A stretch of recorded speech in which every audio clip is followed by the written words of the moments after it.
macam-macam. BPJS Kesehatan kelas 2 dan 3 disamakan seperti kelas 1. Ini komentar Ketua Kesehatan Indonesia Raya Kesira Jawa Timur, Dr. Benyamin Kristianto Mars. Iya. Ya, dileceh-lecehin. Ada lagi Bu, yang kecil mau digede-gedein. Nggak tahu lah itu pokoknya. Yang gangguan umumnya stroke, terus kayak keringinan gitu ya. Terus selain berhenti di dokter saraf, biasanya kalau yang kayak kakinya linu gitu, biasanya kita lanjutin dengan fisioterapi atau rehabilitasi medik namanya.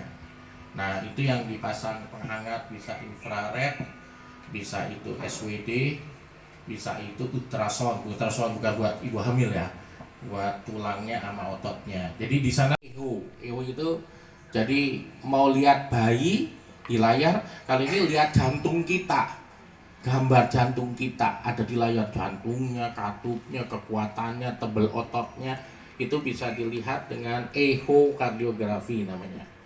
Nah hanya rumah sakit Sela sama mitra keluarga yang ada begitu ya. Jadi walaupun Sela ini baru berdiri 3 tahunan, mau 4 tahun lah 2020, tetapi full ya. Soalnya dulu pengalaman saya waktu di rumah sakit umum Ya, almarhum itu kok nggak bisa, tapi jangka waktunya nunggu 1 tahun. Nah kalau di dokter Benyamin Enggak. oh langsung bisa. Yo. Tapi fase 1 harus Ya, minta rujukan dulu dong. oh Ya. minta rujukan dari fase 1. Ya. Oh ya sudah. Ini BPJS ini kan kelas 3 dan 2 mau disamakan dengan kelas 1. Anda sebagai Ketua Kesehatan Indonesia Raya, komentarnya gimana, Dok? Ya, jadi sebenarnya ada sisi positif dan ada sisi negatif. Sisi positifnya bahwa seluruh rakyat itu baik yang miskin maupun yang kaya punya hak yang sama. Artinya dengan meleburnya kelas 3, 2, 1 berarti sebenarnya persamaan hak. Entah dia miskin kelas 3, entah dia 1, tentu harus dapat pelayanan yang sama. Secara logika memang betul, umpamanya ada seorang pasien perlu dioperasi usus buntu, umpamanya gitu. Tentu yang kelas 3 itu kan operasinya, dokternya juga sama, artinya kehebatannya sama, obatnya sama, benangnya sama, cara pusatnya sama. Jadi dengan kata lain, sebenarnya pelayanan kelas 3 dan 21 itu harus sama haknya. Nah, cuman sisi yang negatifnya, kebijakan ini terlalu buru-buru. Rumah sakit harus diberikan kesempatan menata ruangan yang dianggap ruangan standar tadi, RIS itu. Artinya 4 tempat tidur, ada kamar mandi di dalam, kalau bisa pakai AC gitu kan. Nah, ini butuh waktu gitu loh. Dan ada 4 rumah sakit yang sudah dicoba. Seharusnya kami dapat informasi dari 4 rumah sakit ini. Kendalanya apa? Dengan kita dapat informasi kendala itu, kita ingin diterapkan seluruh Indonesia, maka masalah-masalah itu sudah terselesaikan. Jadi dari saya demikian. Dok, untuk penyamarataan kelas 3, 2, 1 nanti sistem pembayarannya mengikuti kelas 1 apa gimana, Dok? Kelas 3? Itu nanti kebijakan dari pusat. Memang soal bayarnya itu belum tahu, begitu ya.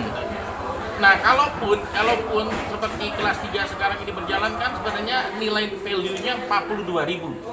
Tetapi yang di-charge kepada rakyat 35.000. Sehingga 7.000-nya tetap disubsidi oleh pemerintah. Saya harapkan bila naik nanti titik iurannya di 65 umpamanya untuk kelas 3. Saya harapkan selisih 35 ke 65 itu sebesar 30.000 ditanggung negara. Jadi rakyat miskin ini tetap tidak ada perubahan dalam bayar iuran. Walaupun nanti besarnya itu kelas 3-nya jadi lebih tinggi gitu loh. Tapi itu disubsidi oleh negara.